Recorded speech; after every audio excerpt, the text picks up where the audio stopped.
ბავშვებთან ძალიან მომწონდა თეთრი ხალათის ტარება, სკოლის პერიოდში უკვე მომწონდა ცდების ჩატარება, ფეთქებადი რეაქციების მიღება, აგრარული უნივერსიტეტის ლაბორატორია და თანამედროვე ტექნოლოგიება მომცა იმის საშუალებლად ჩემ ბავშვების ოცნება განახორციელებინა. და ვფიქრობ სწავლის დამთავრების შემდეგ სხვა სპეციალობას დავეუფლო ამავე უნივერსიტეტში. აქ ჩაბარება იმიტომ გადავწყვიტე პირველ რიგში, რომ ძალიან მიყვარს ცხოველები. ცხოველებთან ურთიერთობა, ასევე ოპერაციები და ყველაფერი. აქამდე მხოლოდ შეგვეძლო ჩვენ მხოლოდ თეორიული ცოდნა მიგვეღო. ეხლა გვაქვს ყველაფერი იმისთვის ინვენტარია, რაც არის საჭირო, რომ ანუ გავაღრმავოთ ჩვენი ცოდნა. ჩვენ ვსწავლობთ როგორც ცხოველს, ასევე ადამიანს და საერთოდ ყველა ცოცხალ ორგანიზმს, რა დაწყებულია ფიჭრეტიანი და დამთავრებული მრავალმწიფიანით.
ყველა აბიტურიენტს მართლა გულით ურჩევთ ჩაებარებინათ აგრარულ უნივერსიტეტში. პირველი კრიტერიუმი რატომაც უნდა ისწავლა აგრარულ უნივერსიტეტში ჩააბარო. ეს არის სწავლების ხარისხი.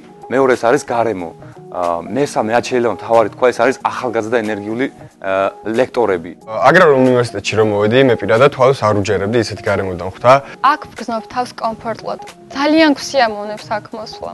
სტუდენტები ვეჩვევით ჯგუფურად მუშაობას, თუნდაც პრეზენტაციების გაკეთებას, ბიზნეს გეგმის შედგენა. ყველაფერი არის მაქსიმალურად გაკეთებული იმის, რომ სტუდენტმა მიიღოს განათლება მომავლისთვის. ვსწავლობ ზუსტად იმ საგნებს, რომელიც მართლა გამოგვადგება მომავალში. იმდენი ენერგია, რასაც ჩვენ ახლა ხარჯებთ აგრარულ უნივერსიტეტზე. იმდენი თანხები, რომელიც ხარჯება იმაზე, რომ იქ იყოს საუკეთესო სასწავლო გარემო, საუკეთესო ლაბორატორიები, საუკეთესო კვლევითი ატმოსფერო, შემიძლია ძალიან წარმოსადგენიც იყო ცოტა ხნის წინაც. თქვენ შეძლებთ არა მარტო საუკეთესო განათლების მიღებას, არამედ კარგად დასამახსოვრებლად გაატაროთ სტუდენტური პერიოდი. აგრარული უნივერსიტეტი გახდება საქართველოს საუბრობ უნივერსიტეტთა შორის საუბრობ. სწავლობ იმას, რაც ყოველთვის მაინტერესებდა და ამ სწავლისთვის ყველანაირი პირობები მაქვს შექმნილი და მომავალში ვაპირებ იმ საქმის გაკეთებას, რაც ყველაზე მეტად სიამოვნებას ვანიჭებს.